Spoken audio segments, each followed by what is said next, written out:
ঘুমের মধ্যে মানুষ মরেনি, এই চিন্তাটা যদি বালিশে মাথা লাগায় করতি যে ঘুমের মধ্যে যদি আজরাইল এসে হাজির হয়, আর আজরাইল আইসা যদি তাকায় দেখেন আমার কানের মধ্যে গানের তার ঢুকানো, মুসলমান হিসাবে যদি চিন্তা করতি কানের মধ্যে গানের তার লাগায় ঘুমাতে পারতি না। আল্লাহর ভয় তাকওয়া নাই, এ কারণে বয়ান তো তুমিও জানো, এরপরও আমলের খাতা বড় শূন্য। এর কারণ কি? একমাত্র কারণ জাহান্নামের আযাবের ভয় অন্তরে নাই, তাকওয়া নাই। আমি কোরআনে হাকিমের সূরা আহজাবের 2 টুকরা আয়াত পড়েছি, নবীজির হাদিস থেকে ছোট্ট এক টুকরো হাদিস পড়েছি। আয়াত ও হাদিসের আলোকে ইখলাস ও রুহানিয়তের সমন্বয়ে সহি নিয়তে, সহি তরিকায়, সহি কিছু কথা আমাকে বলার মতো, আপনাদেরকে শুনবার মতো দয়াময় রব্বুল আলামিন তৌফিক দান করুন।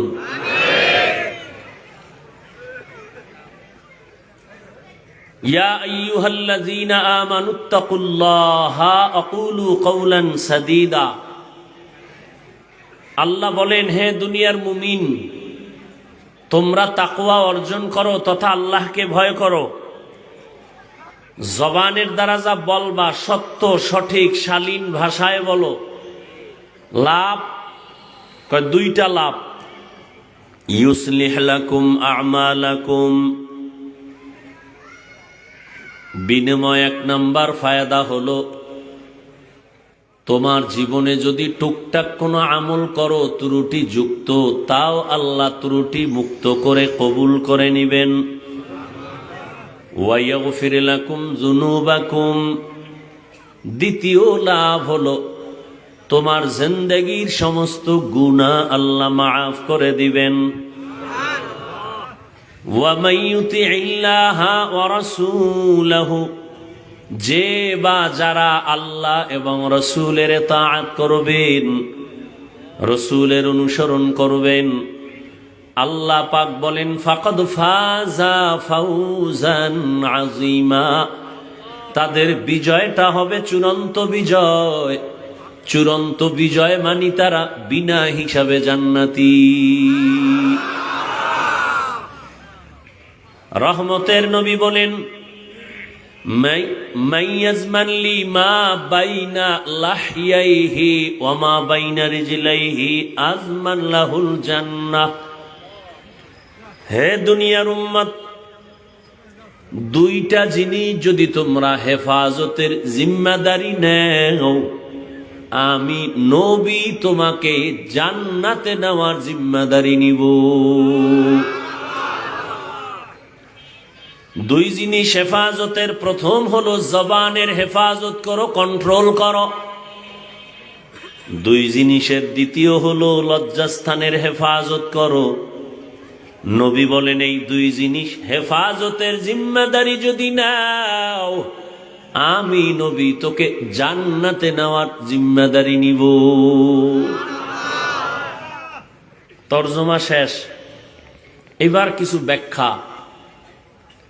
ওলামায়ে কেরাম যে ব্যাখ্যা করেছেন ওগুলো মুখস্থ করে আসছি, আপনাদের কিছু শোনাবো।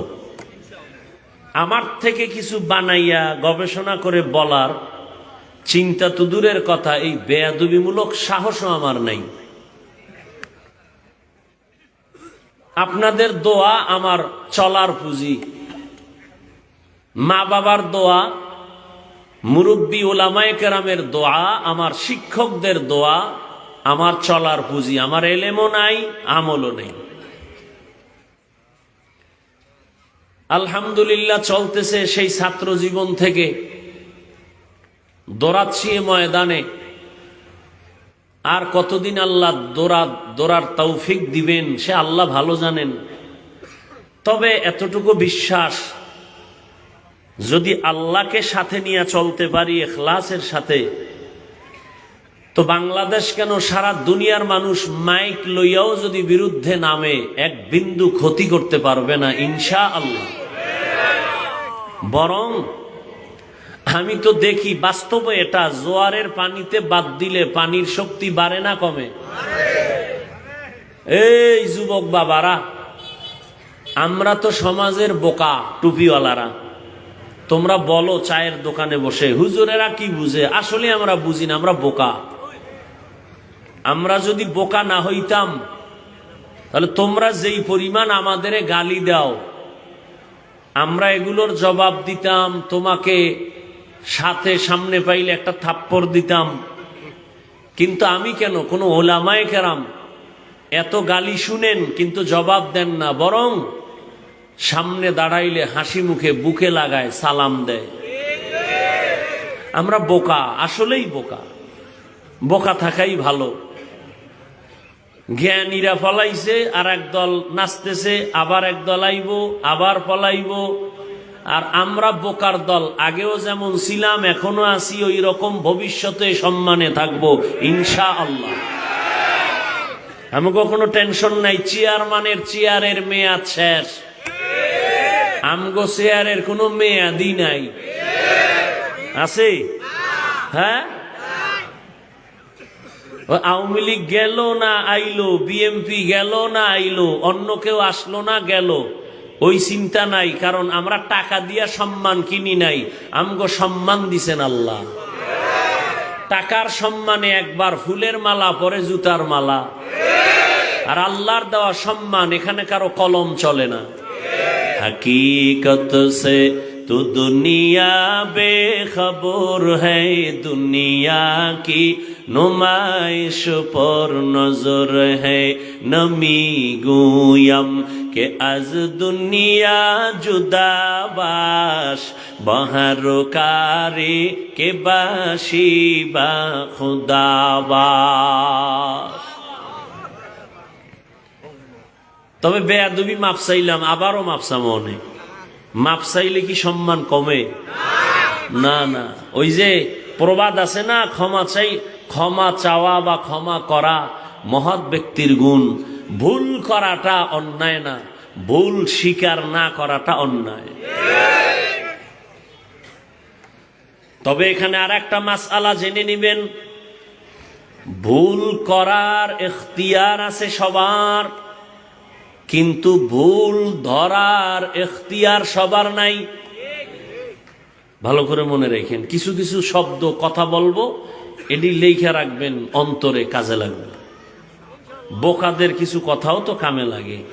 হ্যাঁ, কিছু কথা ধরে রাখেন, কাজে লাগবে। কারণ মোহাব্বত নিয়ে বলি তো ফায়দা হবে। কাউকে আমার আপন বানানোর জন্য বলি না, কাউকে দূরে সরাবার জন্য বলি না, কোনো দলের এজেন্ডা হইয়াও আসি নাই।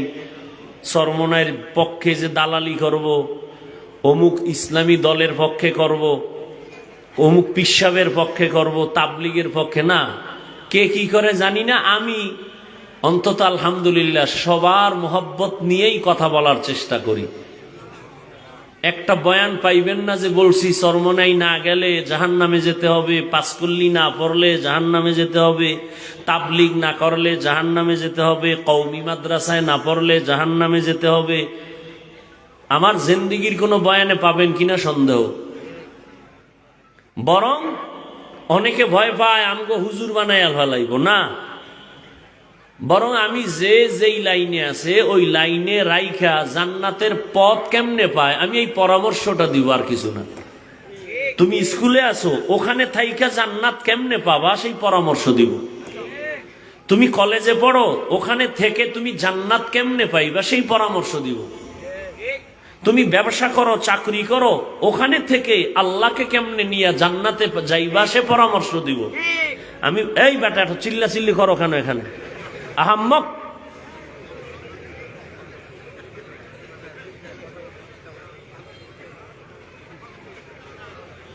আমি শুরুতেই বলছি এটা এমন একটা প্যান্ডেল যেখানে বসা মাত্র গুনাহ মাফ, যেখানে যত ফজিলত, বিপরীত কিছু করলে সেখানে গজবটাও মারাত্মক। হাত উঠায় কোনো বরদোয়া কেউ করে না, করা লাগেও না। জাগা মতো বেয়াদবি করলে ফয়সালা আসমান থেকে চলে আসে। শুরুতে বলছি না, 13 বছর নবীজিকে দেখছে, বয়ান শুনছে, কপালে কালেমা আসে না, এর নাম কপাল। আর 27 বছরের যুবক তরবারি নিয়ে নবীকে জবাই করতে গিয়া কালেমা নিয়া তরবারি নিয়ে আবার দাঁড়ায় গেল, বাইতুল্লাহর পার্শ্বে দাঁড়ায় বলে, এই মুশরিক কাফের, মুহাম্মদের বিরুদ্ধে কথা বলেছ, আয়। 5 মিনিট আগে আমি মুহাম্মদের হত্যাকারী হিসেবে প্রমাণিত ছিলাম, এখন আমি মুহাম্মদের বন্ধু, মুহাম্মদের বিরুদ্ধে একটা কথা বলবি? মুহাম্মদের প্রায় ওজন নাই, আমার তরবারি কাফি, সামনে দাঁড়াও। এর নাম কফাল। মানুষ ভালো হইতে বহু সময় লাগে, কপাল পুইরা রাস্তায় পাগল হয়ে ঘুরতে 1 সেকেন্ড সময় লাগে না। রাস্তায় চলি সারা রাত, নতুন নতুন কিছু জ্ঞানী শিক্ষিত পাগল দেখছি, শিক্ষিত পাগল ইংলিশে কথা কয়, অথচ লঙ্গির অর্ধেক নাই, আরবি কয়। ভাবলাম গাড়িতে বসে পাগল হয়ে কি আবার ইংলিশ শিখে নাকি আরবি শিখে।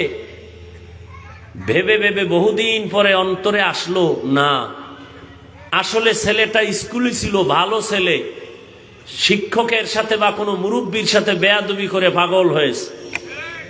মাদ্রাসায় ভালো ছাত্র ছিল, আরবি অনর্গল বলতো, অহংকারী করে কোন জায়গায় জানি বেয়াদবি কইরা রাস্তার পাগল হয়ে গেছে। ভালো হইতে বহু সময়ের প্রয়োজন, কপাল পুড়তে 1 সেকেন্ড লাগে না।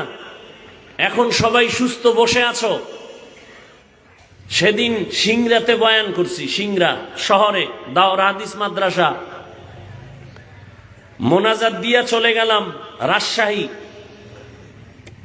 1 ঘন্টা পরে খবর আসলো সভাপতি মরে গেছে। কিসের বাহাদুরি? ভালো মানুষ, হঠাৎ বুকে ব্যথা, ধরতে ধরতে নাই। চোখের সামনে যত লাশ দেখি 75% শতকরা লাশ যুবক যুবক যুবক যুবক। পানির নিচে যুবক, গাড়ির তলে কে পড়ছে? যুবক। ঘুমের ঘরে মরে গেছে কে? যুবক। এত বাহাদুরি কেন? কিসের বড়াই করি?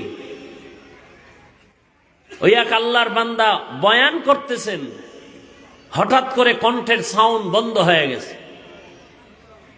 গতকাল না আর আগের দিন একজনে দেখাইলেন, ইস্তেগফার পড়লাম দেখার সাথে সাথে যে আল্লাহ কি না পারেন। একটা সুস্থ মানুষ সুন্দরভাবে বয়ান করতেছেন মানুষের সামনে, হঠাৎ করে কণ্ঠের আওয়াজটা বন্ধ হয়ে গেল, আস্তে উঠা চলে গেছে, আর বয়ান আসে নাই। এজন্য বলছিলাম, আল্লাহ চাইলে সব হয়, বান্দা চাইলে কিছুই হয় না। কি আল্লাহ চাইছেন আজ এখানে বয়ান হবে, কতক্ষণ হবে তাও আল্লাহ বাজেট দিছেন। কয়টা কথা আমার জবান থেকে আসবে সে বাজেটও করা আছে। এর থেকে বেশিও বলা যাবে না, কমও বলা যাবে না। না আমরা বান্দা অনেকে চাইছি আজকে ওয়াজটা না হোক, আল্লাহ কইছে না হবে। আবার বান্দা চাইছে হোক, আল্লাহ কইছে হবে না, বৃষ্টি শুরু। তো বান্দা চাইলে কিছুই হয় না, আল্লাহ চাইলে হ্যাঁ। তবে এখানে কথা আছে, বান্দা চাইলেও হবে যদি বান্দার চাওয়াটা আল্লাহর সন্তুষ্টি অনুযায়ী হয়। দোয়া করি আল্লাহ ময়দানকে কবুল করেন। যুবক বাবা, তুমি শুধু তিলকপুরের একটা যুবক ভেবে বসে থাকলে হবে না। তোমাকে আল্লাহ পাক দুনিয়ার একটা ম্যাগনেট বানায় দিছেন। তুমি একটা যুবকের দ্বারাই সম্ভব গোটা দেশকে নিয়ন্ত্রণ করা নয়, গোটা পৃথিবীকে নিয়ন্ত্রণ করা। সেই মেটেরিয়াল, সেই মেডিসিন আল্লাহ তোমার মেধার মধ্যে দিয়েছেন। কিন্তু তুমি যাচ্ছ কোথায়? তোমার মেধার পার্সেন্ট কতটুকু বাড়তেছে না কমতেছে হিসাব মিলাও।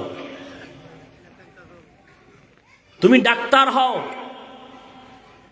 তিলকপুরের নয়, আমার দেশের গৌরবান্বিত ডাক্তার হও, তোমাকে বিদেশে হায়ার করে নিয়ে যাবে। তুমি তিলকপুরের ডাক্তার হওয়ার চিন্তা কেন করো? তুমি সর্বোচ্চ সম্মানে ডাক্তার হবা সেই চিন্তা করো। সেই মেধা তো আছে, সারা রাত মোবাইল নিয়ে আকাম করবা, কবিরা গুনাহ করে করে রাত কাটাইয়া অল্প বয়সে চেহারা নষ্ট করে ফেলেছো। তুমি তো ভাবতেছো তোমাকে খুব সুন্দর দেখা যায়, আয়নার সামনে দাঁড়াও, তোমার চেহারার মধ্যে কোনো নূর নাই, তোমার চেহারার মধ্যে কোনো আকর্ষণ নাই, তোমার দিকে তাকাইলে মায়া লাগে না, অথচ তুমি মুসলমান, অথচ তুমি রসুলের উম্মত। মাত্র বয়স তোমার 25 থেকে 30, অথচ 40 বছর পর্যন্ত চেহারা নষ্ট হবে না, কোনো মেডিসিন দেওয়ার প্রয়োজন নাই। অথচ 30 বছরে চেহারা নষ্ট কেন? গুনাহ করলে চেহারা ঠিক থাকে না। সারা রাত মোবাইল নিয়ে কবিরা গুনাহ করো, কেউ দেখে না, দরওয়াজা জানালা বন্ধ, কিন্তু আল্লাহ দেখেননি। কথা বলেন না কেন?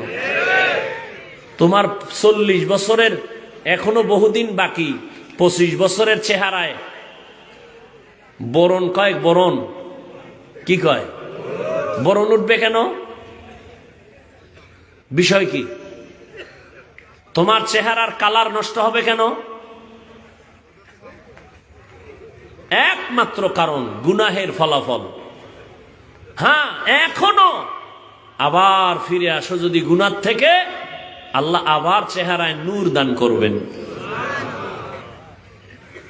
আল্লাহ আমার কলিজার প্রত্যেকটা যুবককে আল্লাহ তুমি দ্বীনের খাদেম হিসেবে কবুল করো। আমার তেলাওয়াতকৃত আয়াতে আল্লাহ দুটো আদেশ দিয়েছেন মুমিনকে, কোনো বেঈমানকে না।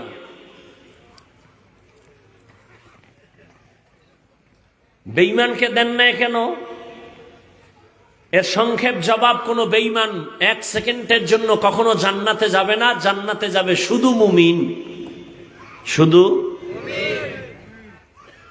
তবে শুধু মুমিন যে যাবে তাও কত ফিডা কপালে আছে। এরপর কয় দলিল, দলিল قال النبي صلى الله عليه وآله وسلم إن بني إسرائيل تفرقت على 72 ملة وتفترق أمتي على 73 ملة كلهم في النار إلا ملة واحدة قالوا من هي يا رسول الله قال ما أنا عليه وأصحابي أو كما قال النبي عليه الصلاة والسلام।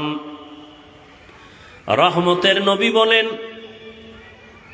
আমি মুহাম্মদের আগে এই দেশে একদল উম্মত ছিল, তারা দামি, বড় জ্ঞানী, তবে বড় অতি চালাক। ওই উম্মত হলো মুসা নবীর উম্মত, ঈসা নবীর উম্মত, বনি ইসরাইল।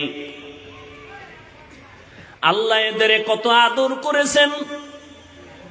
আসমান থেকে আল্লাহ ডাইরেক্ট খানা পাঠাইতেন, এদের আলাদা কোনো রিজিকের কোনো চিন্তা করার প্রয়োজন হতো না। সন্ধ্যাবেলা নিশিরের মতো, কুয়াশার মতো, বৃষ্টির মতো হালুয়া পড়তো আসমান থেকে জমিনে, আর পাখি এক একটা আস্তে আস্তে ছোট পাখি বুনা হয়ে আসতো। আল্লাহ বলছেন, হে মূসা, তোমার উম্মতেরা যেদিন খানা পায় পুরাটাই যেন খায়, চালাকি করে যেন পরের দিনের জন্য না রাখে। যদি রাখে, চালাকি করলে খানা বন্ধ হয়ে যাবে। চালাক এই বনি ইসরাইল খানা পাইয়া মজা দেখা কয়, সব খাইস না, আগামীকাল খাবো, রেখে দাও। পরের দিন থেকে আসমানের খানা বন্ধ হয়ে গেছে।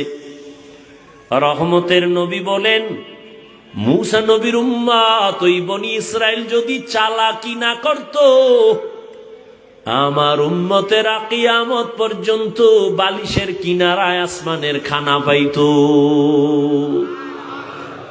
গর্তা ওয়াকুল মিকুনি হর সবহ শাম میرساند رزق تو از لا مقام جزبه حق چی زی مخا از انس جا فضل او عامست در جملا جهان